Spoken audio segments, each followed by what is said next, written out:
Hey guys, welcome back to the channel. Today's lesson from Come Follow Me is from Doctrine and Covenants 23 through 26, titled Strengthen the Church. And it takes place from about just after the church was restored in April 1830 until around July of 1830. So just these first few months. And there are 4 sections which are geared towards teaching and exhorting the new members and essentially new leaders of the church. And the players here, especially in section 23, are Samuel and Hyrum Smith, Joseph's brothers, as well as Joseph himself, Oliver Cowdery, and Joseph Knight.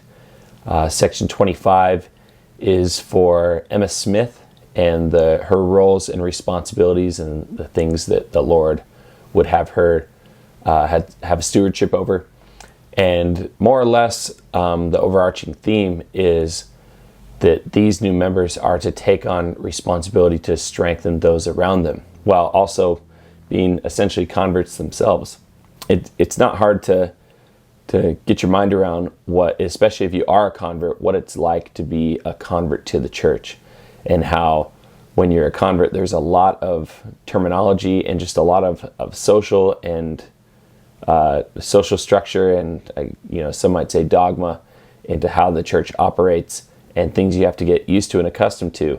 And imagine that in 1830, every single member of the church was, including the prophet himself, was a convert. And so that meant that the church really needed to form roots fast. Whereas now, anywhere you go in the world, you can go to any ward or branch just about, and you'll find strong members who know the doctrine, and they're able to help raise up other leaders or just other new members who are converts and help them to understand the doctrine, where at this time in 1830, everyone was learning it for the first time. Even Joseph himself was a convert to the church, right? He had just been baptized. Also, none of these members were of any wealth or import to the world as a whole. They were all, they came from very humble circumstances. We talked about it last week, that are just primarily farmers. However, they were very large in faith.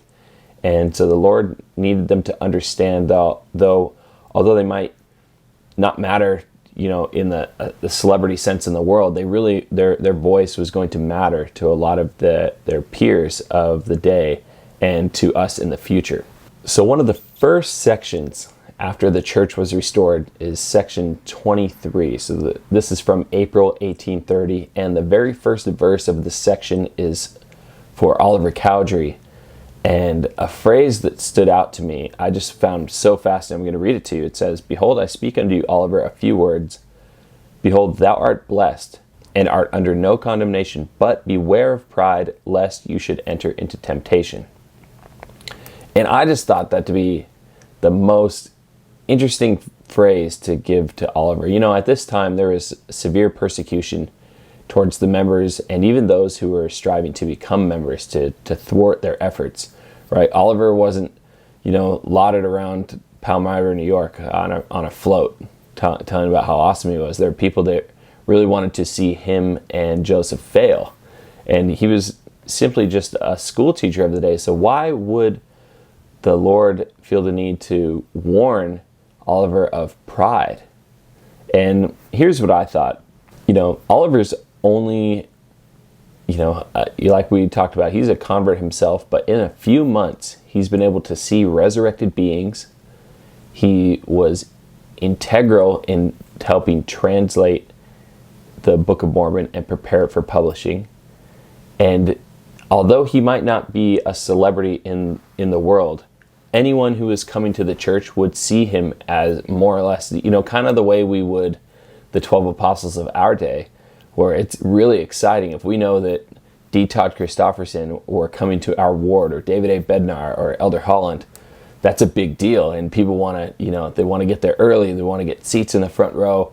They want to stay after, and hopefully they'll have the opportunity to shake their hands. We have to remember they're mere mortals who have just been called to do a job for the Lord, right? But it'd be very easy for Oliver in that day, recognizing his seeming, insignificance to the world, that all of a sudden he's thrust in this role of power where the things that he says hold weight.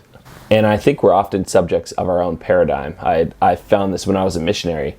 It seemed like everyone, all the missionaries, for whatever reason, just seemed to want to have the opportunity to be a zone leader or an assistant, as if somehow that mattered outside in the regular world. But we're a victim of our own paradigm, where Oliver is now an integral leader in this new society of all these members coming from far and wide, that would come from foreign countries, and they would hear stories of him or know the things that he was a part of. And it would be very easy for someone like that, if you were given a position of power out of, basically on accident, more or less, it would be difficult to remain humble if you weren't careful, knowing that everything you say, all your actions, they hold weight, and people look to you to be a shining example of what it means to be a Latter-day Saint. Verses 3, 4, and 5 here are to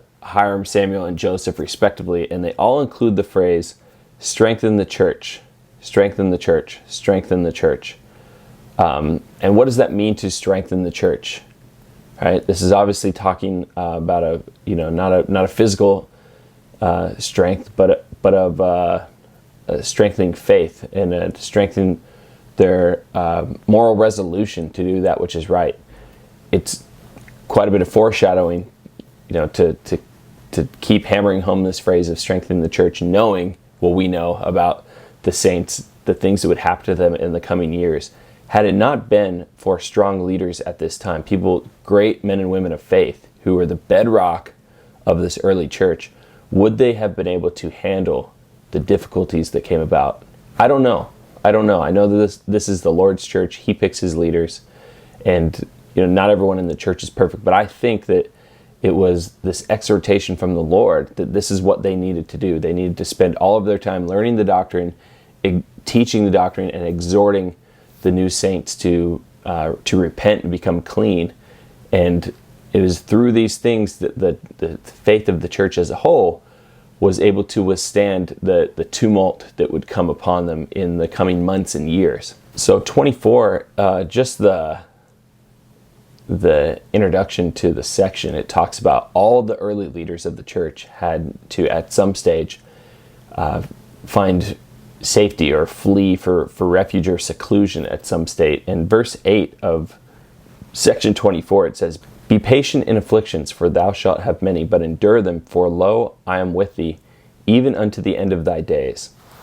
And I think oftentimes as Latter-day Saints, we somehow feel, whether it's on purpose or just naivety about us as we read the scriptures, and it talks about receiving blessings for our obedience, we feel that we are somehow impervious to any afflictions coming our way. Where I don't know where we get that idea, but we all have probably had that at some stage. Well, why is this happening to me? Like, I'm doing everything right in my life. Read about any prophet throughout the Book of Mormon, the Bible, the Doctrine and Covenants. Was there, they may have, and I think, it's something that we should expect, that we should be led to the more fertile parts of the land when we are being obedient to the Lord. But even in that, no one is without obstacles or testing in this life. And I think the Lord is trying to help Oliver and Joseph understand in this section that what you're going through right now, where you guys are all on the run, you have to hide, this is going to be how things are going to be. You're going to be made strong from these things, but be patient in these afflictions. They're going to continue to come, and I'm with you. During all of these experiences, I will be with you. That's what the Lord promises. He never, ever, ever promises that we're always going to have it easy. All he promises is that he will always be with us, right? When we partake of the bread and water each week to remember the Lord Jesus, we make 3 promises to him: that we will always remember him, that we will keep his commandments, that we're willing to take his name upon us. He promises us what? That everything's going to be perfect all the time? No, he promises that we will always have the Spirit to be with us. That's the promise. That's what he gives in return for our commitment to him. And, Do blessings oftentimes accompany those who are righteous? Yes, but every single person is going to have a batch of challenges in this life, and they're going to be unique to us, and they're going to test us in the way that we need so that we can, like the Lord exhorted unto Oliver, we can beware of pride and beware of temptation. He's going to continue to place us in positions to be tested and tried so that we can be perfected, right? And that's the goal of this life, is not to have it easy the entire time, though we may have it better than others through our obedience, and likely so, but at the same time, we're here to be refined.